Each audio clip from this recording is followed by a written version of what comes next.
नमस्कार, आलिया संवाद मीडिया में आपका स्वागत है। हम लोगों की आवाज रमेश पटेल।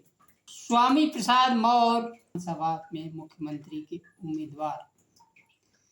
समय के साथ खबर पाने के लिए चैनल को सब्सक्राइब करें। नमस्कार, खबर विस्तार से। उत्तर प्रदेश में विधानसभा चुनाव 2027 में होगा। विधानसभा चुनाव से पहले प्रदेश में पंचायत चुनाव संपन्न होंगे। प्रदेश की जनता को तीसरा विकल्प देने के लिए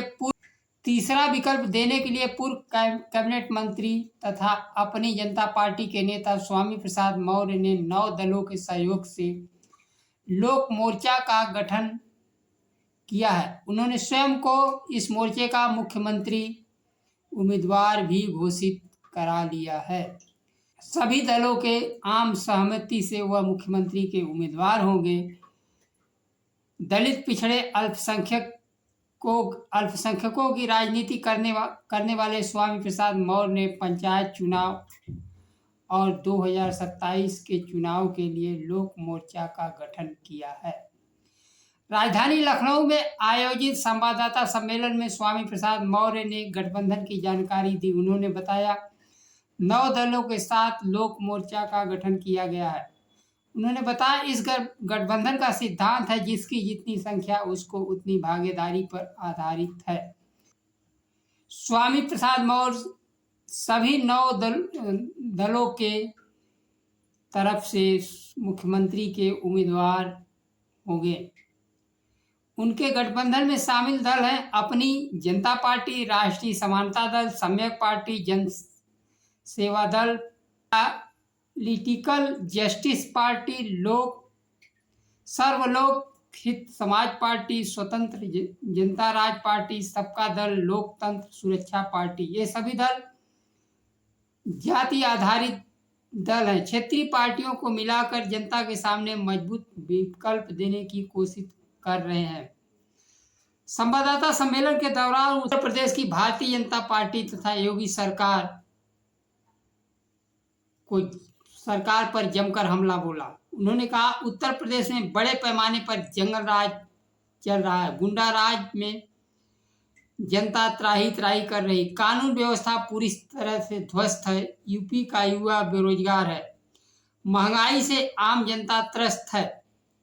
140 करोड़ की आबादी वाले देश में 80 करोड़ जनता सरकारी राशन पर चल रही है।